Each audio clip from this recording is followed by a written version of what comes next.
श्रीमद्भगवद्गीता। त्वमेव माता च पिता त्वमेव त्वमेव बन्धु च सखा त्वमेव त्वमेव विद्या द्रविणं त्वमेव त्वमेव सर्वं मम देव देव त्वमेव सर्वं मम देव देव। दंडवत प्रणाम। अध्याय दुसरा। योग। योग हे दान प्रकारचे आहेत। योग हे दोन प्रकारचे आहेत। एक देहसिद्धी म्हणजे देह निरोगी राहण्यासाठी त्याचा उपभोग जिवंत आहे तोपर्यंत असतो, त्याने मोक्ष मिळत नाही, व दुसरा आत्मसिद्धीसाठी, त्यामुळे दुःख दूर होऊन मोक्षही मिळतो। दुसरा योग गीतेत सांगितलेला आहे। संजय म्हणाला, नातेवाईकांना पाहून अर्जुनाचे हृदय शोकाने दुःखी झाले। त्याचे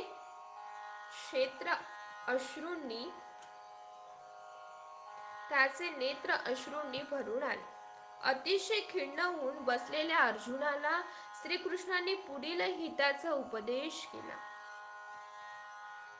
श्रीकृष्ण भगवान म्हणाले, अर्जुना, आचार्यांना न शोभणारा सुख किंवा स्वर्ग न देणारा अपकीर्तिकार हा मोह तुला अवेळी कसा उत्पन्न झाला? भगवान श्रीकृष्ण म्हणाले, हे अर्जुना, नपुंसकासारखे भित्रेपणाचे कृत्य तू का आरंभिलेस? तू मोठ्या मोठ्या शत्रू योद्धांना समाप्त करणारा आहेस। अशा वेळी युद्ध न करणे ही तुझ्या मनाची दुर्बलता आहे। तेव्हा शूद्रपणा टाकून युद्धाला तयार हो। अर्जुन म्हणाला, हे शत्रुमर्दना, मधुसूदना, मला पूजनीय असलेल्या भीष्म द्रोणाचार्यासारख्या योद्ध्याबरोबर युद्ध कसे करू? महाअनुभवी गुरु द्रोणाचार्य द्रव्याचे गुलाम असले तरी मला श्रेष्ठ आहे। त्याच वध करून त्यांच्या रक्ताने माखलेल्या भोग भोगण्यापेक्षा या जगात भिक्षा मागून उदरनिर्वाह करणे काय वाईट आहे? अशा गुरुजनांना मारून राज्योपभोग कसा घेऊ? अर्जुन म्हणाला, आम्ही काय करावे? श्रेष्ठ कर्तव्य कोणते? आम्ही त्यांना जिंकावे की त्यांना आम्हाला जिंकावे हे पण समजत नाही। त्याचा वध करून आम्हाला जिवंत राहण्याची इच्छा नाही। हे कौरव आमच्या समोर उभे आहेत। मनमोह व्याप्त झाल्यामुळे स्वभाव लोपलेला व धर्म अधर्म जाणण्यास असमर्थ झालेला मी तुम्हाला विचारतो, जे निश्चित कल्याणकारक असेल ते मला सांगा, कारण मी आपल्याला शिष्य असून शरण आलो। मला हितोपदेश करावा। पृथ्वीचे निकंठ सार्वभौम चक्रवर्ती राज्यपद, त्याचप्रमाणे सर्व देवलोकीचे सुद्धा स्वामित्व मिळाले तरी माझ्या इंद्रियांना शोषण करणारा हा खेद कसा नाहीसा होईल हे समजत नाही। संजय धृतराष्ट्र म्हणाला, मी युद्ध करणार नाही असे निद्राजित अर्जुनाला श्रीकृष्णाला सांगितले व स्तब्ध झाला। भरत वंशोपुत्र धृतराष्ट्र दोन्ही सैन्याच्या मध्ये गांडीव धनुष्य टाकून अति दुःखाने रथावर बसलेल्या अर्जुनाला सर्वज्ञ श्रीकृष्ण हसत हसत असे म्हणाले। भगवान श्रीकृष्ण अर्जुनाला उपदेशून म्हणाले, ज्याचे दुःख करू नये त्याचे तू दुःख करतोस आणि पोकळ पंडितवाच्या गोष्टी करतो। जे विवेकी ज्ञानी पुरुष पंडित असतात ते मेलेल्या लोकांचा किंवा जिवंत लोकांचा शोक करीत नाही। जीवाचे नित्यत्व। हे अर्जुना, मागे मी कधी नव्हतो, तू नव्हतास, किंवा जे रोज लोक नव्हते असे नाही, तसेच यापुढे आम्ही सर्व होणार नाही असेही नाही। देहाच्या तीन अवस्था। ज्याप्रमाणे या देहात बालपण, तरुणपण, म्हातारपण आहे, त्याचप्रमाणे देहाधारी जीवालाही या देहानंतर दुसऱ्या देहाची प्राप्ती होते. त्याबद्दल ज्ञानी लोक मोहांच्या जाळ्यात अडकत नाही. हे कुंती पुत्रा अर्जुन, शीत उष्ण सुख दुःख हे इंद्रियास विषयाचा संयोग झाल्याने जाणवतात. ते उत्पन्न होणारे व नाश पावणारे अनित्य आहेत, म्हणून ते तू सहन कर. कारण हे पुरुषश्रेष्ठ अर्जुना, 10 इंद्रियांच्या विषयांशी संयोग, रसना इंद्रिय त्याला विषया म्हणजे साखरेचा संयोग झाल्याने सुख जीवाला येते. नाकाला फुलाचा संयोग आल्याने सुगंध जीवाला येतो. जिभेला मिरचीचा संयोग झाला म्हणजे दुःख जीवाला होते. ते अनित्य म्हणून सुख दुःख समान असणाऱ्या ज्या धैर्यशाली पुरुषाला हे इंद्रियांचे विषय पीडा देत नाही, त्या पुरुषाला मोक्षाचा अधिकार होतो. अनित्य वस्तू प्रपंच नित्य राहत नाही आणि नित्य जीव देवता परमेश्वर वस्तू नाहीशी होत नाही. या दोहांचे तत्व ज्ञानी पुरुषांनी जाणले आहे. हे जग, जीव, देवता, प्रपंच आणि परमेश्वर यांनी व्यापले आहे. हे व्याकुळ तत्वाचा नाश करण्यास कोणीही समर्थ नाही. नित्य अमर्याद अविनाशी अशा जीवात्म्याने धारण केलेले देह नाशिवंत आहेत. म्हणून हे भरतवंशजा, तू युद्ध कर. नित्य अनित्य पदार्थांचे विवेचन. देह विनाशी असून आत्मा नित्य. कोणाही पासून कधीही विभाजन उत्पन्न झालेला, पुढेही कोणात न मिसळणारा आणि नित्य शाश्वत म्हणजे पुढेही अशाच स्वतंत्र राहणारा आहे. परमेश्वराचा अंश नाही. जीव देवता परमेश्वर आणि प्रपंच पूर्णतः भिन्न भिन्न आहेत. अध्याय 15 श्लोक 16, 17, 18. जो त्याला मारणार समजतो आणि जो याला मेलेला समजतो, ते दोघेही अज्ञानी आहेत. कारण हा आत्मा मरत नाही व मारलाही जात नाही. जीवात्म्याला भूत भविष्य व वर्तमान या तिन्ही काळी जन्म किंवा मृत्यू नाही. हा जन्माला आला आणि पुन्हा नाहीसा झाला असे कधीही घडत नाही. जीवात्मा हा जन्मरहित नित्य शाश्वत कायमचा अस्तित्वात असल्यामुळे देहाचा वध झाला तरी नाश होत नाही. हे पार्था, ज्यांना हा जीवात्मा अविनाशी नित्य जन्मरहित अक्षय कधीही न बदलणारा आहे हे समजले, तो पुरुष कोणाला कसा मारील किंवा कोणाला कसा मारविल. ज्याप्रमाणे एखादा पुरुष जुने कपडे टाकून नवे कपडे परिधान करतो, त्याप्रमाणे जीवात्मा जुना झालेला देह सोडून नवीन देह धारण करतो. हा जीवात्मा शस्त्रांनी कापला जात नाही, अग्नीने जळत नाही, पाण्याने भिजत नाही किंवा वाऱ्याने झुकत नाही.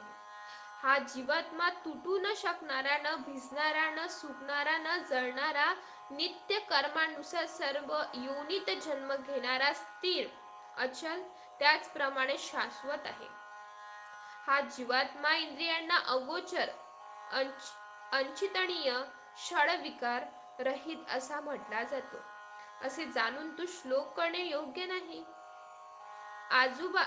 आजुनुबाहो अर्जुना, जीवात्मा नेहमी जन्मतो व नित्य मरतो अशी तुझी समजूत असलेली तरी तुला दुःख करण्याचे कारण नाही.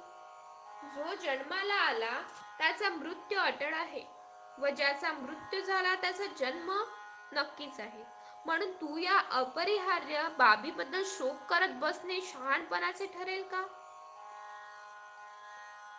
पंचमहाभूते आप, तेज, वायू, आकाश, भूमी, 3 गुण, रज, तम, सत्व अशी 8 प्रकारची जड अपरा प्रकृती आहे. विज्ञानाचे 2 प्रकार आहे. एक संशोधित कळा जाणीत, संशोधन केले तसे विकसित होते.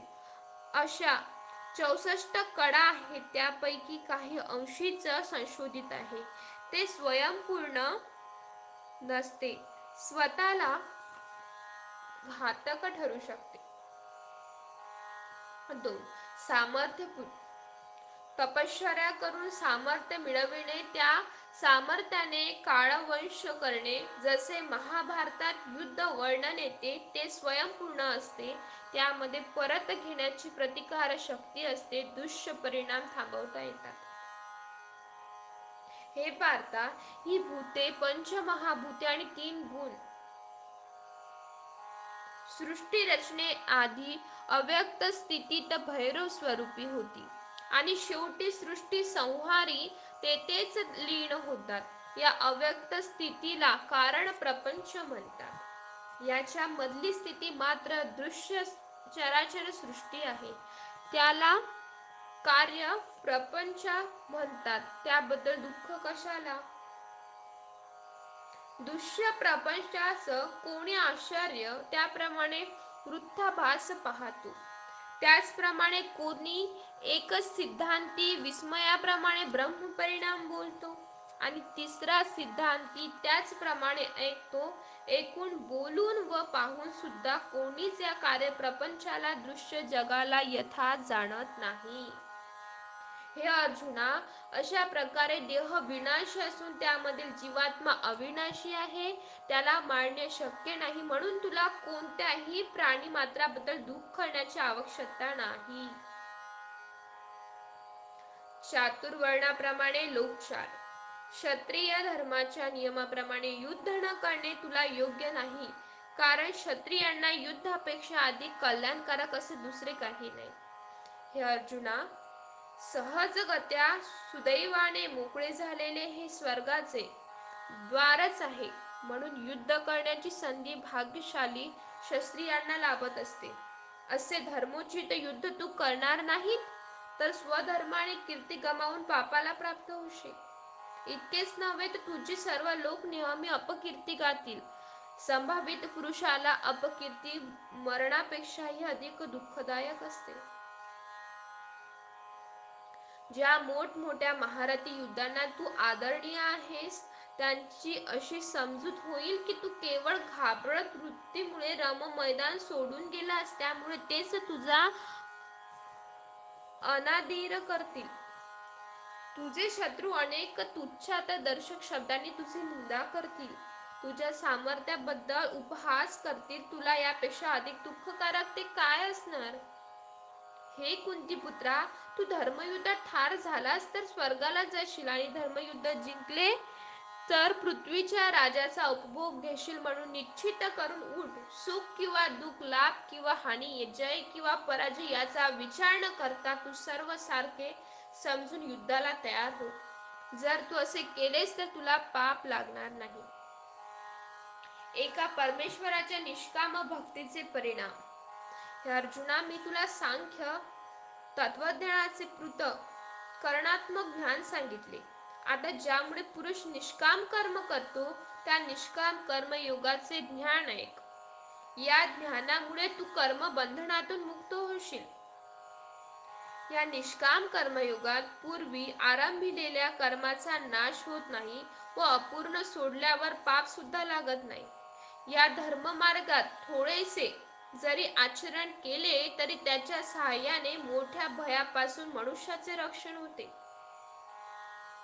हे प्रिय कुरुपुत्रा, या निष्काम कर्मयोगात निश्चयात्मक बुद्धी एकच असते, परंतु सकाम कर्मयोगात अज्ञानी पुरुषाच्या बुद्ध्या वासना असंख्य व नाना प्रकारच्या असतात.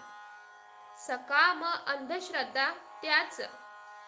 हे अर्जुना, अविवेकी लोक वेदातील फलश्रुतीच्या तत्वज्ञानात मग्न झालेल्या व त्यापेक्षा दुसरे श्रेष्ठ नाही असे म्हणणारे जे लोक फुलून अर्थ सांगणाऱ्या व सत्य कल्याणापासून दूर लोटणाऱ्या वेद वचनांचा पुढे करतात, त्यांना हे कळत नाही की भोग ऐश्वर्य आणि स्वर्गादित शाश्वत नाही, परंतु भोग ऐश्वर्य इंद्रियांची तृप्ती यांच्या इच्छेमुळे पुरुषांची निशात्मक बुद्धी ईश्वराकडे लागू शकत नाही. सर्व वेद 3 गुणाच्या विषयाने भरलेले आहेत. म्हणून हे अर्जुना, तू त्रिगुणरहित व द्वंद्व रहित सुख दुःखादी नित्य स्वस्थ होऊन चिंतारहित हो. सर्व बाजूंनी जलाशय भरलेला असता लहान विहिरीचे जेवढे प्रयोजन असते, काहीच नसते. तेवढेच ब्रह्मविद्या ज्ञान संपन्नाला वेदाच असते. समत्व बुद्धियोग. फक्त तुला कर्म करण्यापुरताच अधिकार आहे. फळ तुझे स्वाधीन नाही. कर्माच्या फळाची इच्छा देखील करू नकोस. त्याचप्रमाणे कर्म न करण्याचा आग्रह सुद्धा करू नकोस. हे अर्जुना, कर्म विषयी अनासक्त होऊन तुझे कर्तव्य कर. यश अपयश याविषयी मनाचा असलेला समतोलपणा यालाच योग असे म्हणतात. हे अर्जुना, समत्व बुद्धी योगाशिवाय कर्म करणे अत्यंत हीन आहे. बुद्धीला शरण जाण्याची इच्छा कर. कर्मफळाची इच्छा करणारे अत्यंत हीनदीन असतात. समत्व बुद्धियोगाने युक्त असा निष्काम कर्मयोगी पुरुष पुण्य पाप यापासून मुक्त होतो. म्हणून बुद्धियोग साध्य करून तयार हो. समत्व बुद्धियोग मिळविणे हे सर्व कर्मातील कौशल्य होय.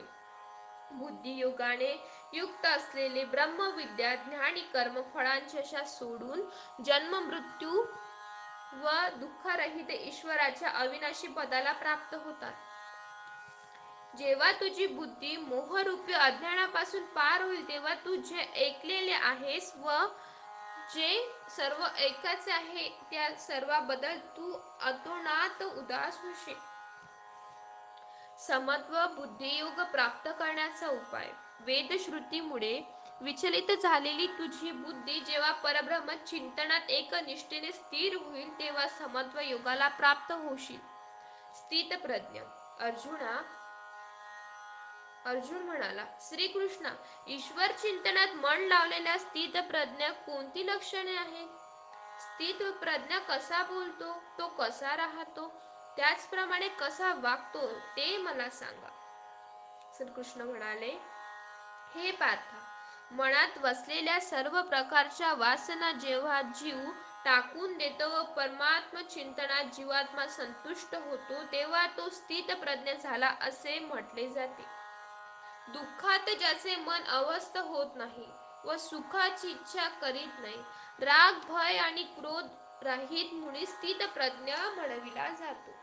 जो पुरुष सर्वाविषयी आसक्त रहित असतो, शुभ गोष्टी घडल्या तरी आनंदी होत नाही, त्याचप्रमाणे अशुभ गोष्टी घडल्या तरी दुःखी होत नाही, त्याचीच बुद्धी स्थिर झाली असे म्हटले जाते.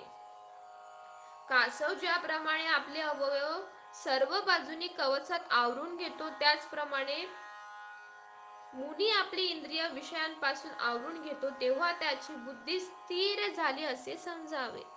अन्नावर इंद्रियावर संयम व स्थिर बुद्धी. निराहाच्या पुरुषांचे बाह्य विषय सुटतात पण मनातील विषय भोगाची अभिलाषा नाहीशी होत नाही. परंतु ईश्वर ज्ञानाने या पुरुषाची अभिलाषाही नाहीशी होते. हे अर्जुना, विद्वान पुरुष भगीरथ प्रयत्न करीत असला तरी अन्नावर इंद्रिय त्याचे मन जबरदस्तीने भलतीकडे ओढून नेतात. ज्याने आपल्या इंद्रियावर पूर्णपणे ताबा संयम ठेवून माझ्याच ठिकाणी मन स्थिर केले आहेत, अशा प्रकारे इंद्रियांना वश केलेल्या पुरुषांची बुद्धी स्थिर होते. मनासहित इंद्रियांना आवरण घालता ईश्वराच्या ठिकाणी मन स्थिर न केल्याने मनातून विषयाचे चिंतन होते. नेहमी इंद्रियांच्या विषयांचे चिंतन करणाऱ्या पुरुषाला विषयाची आवड निर्माण होते आणि त्या आसक्तीपासून वासना निर्माण होते व इच्छापूर्ती न झाल्यास क्रोध निर्माण होतो. क्रोधामुळे अविवेक अथवा भ्रांती निर्माण होते. भ्रांतीमुळे स्मरणशक्ती नष्ट होते. स्मृतिभ्रंशामुळे निश्चयात्मक बुद्धी नाहीशी होते व बुद्धी नाश झाला म्हणजे त्याचा सर्वांचा नाश होतो. इंद्रियावर संयम व मुक्ततेचा उपाय. राग द्वेष रहित होऊन इंद्रियाद्वारा जीवनावश्यक विषयांचे सेवन करीत असता इंद्रियांना वश केलेला परमेश्वराची आज्ञा पाळणारा पुरुष प्रसन्नता प्राप्त करून घेतो. त्या प्रसन्न चित्ताचे योगाने या पुरुषाच्या सर्व दुःखाचा नाश होतो. प्रसन्न चित्त पुरुषांची बुद्धी लवकरच एकाग्र होते. असंयमी योगरहित पुरुषाला बुद्धी नसते. व निश्चयात्मक भावना नसते. अशा भावना विहीनाला शांती नसते, आणि ज्याला शांती नाही त्याला सुख कोठून मिळणार? स्वेर संचार करणाऱ्या इंद्रियांच्या ठायी मन जेव्हा आसक्त होते, तेव्हा ज्याप्रमाणे समुद्रातील नावेला वारा ओढून नेतो, त्याप्रमाणे मनुष्याच्या बुद्धीला इंद्रिय ओढून नेतात. हे पराक्रमी अर्जुना, जो इंद्रिय विषय भोगापासून अनासक्त झाला व परब्रह्म चिंतनाकडे मन लावतो, त्याची बुद्धी निश्चितपणे स्थिर झालेली असते. सर्व प्राणी मात्रांची जी रात्र असते, अज्ञानामुळे विषयात आसक्ती असते, ती वेळ स्थित प्रज्ञ पुरुषाच्या जागृतीची असते. ब्रह्मज्ञानाने विषयाची पूर्ण अनासक्ती होते, किंवा प्राप्त समय सर्व प्राणी मात्र झोपतात, त्यावेळी स्थित प्रज्ञ ईश चिंतन करतो व सर्व प्राणी मात्र विषयात जागतात, त्यावेळी स्थित प्रज्ञ झोपतो. ज्याप्रमाणे अनेक नद्या समुद्रात प्रवेश करत असतानाही तुडुंब भरलेला समुद्र मर्यादा न सोडता शांत असतो, त्याचप्रमाणे वासनांचा प्रवाह सतत वाहत असताना जो विचलित होत नाही, त्यालाच शांती मिळते. त्याचीच वासना तृप्तीच्या आहारी जातो, त्याला शांती मिळत नाही. जो विषय भोगातून अनासक्त झाला व वासना शून्य झाला, ममता शून्य झाला, अहंकार शून्य व निस्पृश, अशाच पुरुषाला शांती मिळते. हे अर्जुना, यालाच ब्राह्मी स्थिती, आध्यात्मिक व दैवी जीवनाचा मार्ग असे म्हणतात. ही स्थिती प्राप्त झाली म्हणजे पुरुष मोहित होत नाही. आयुष्याच्या अंतकाळी मृत्यूसमयी असे पुरुष ब्रह्मनिर्वाण पदाला जातो.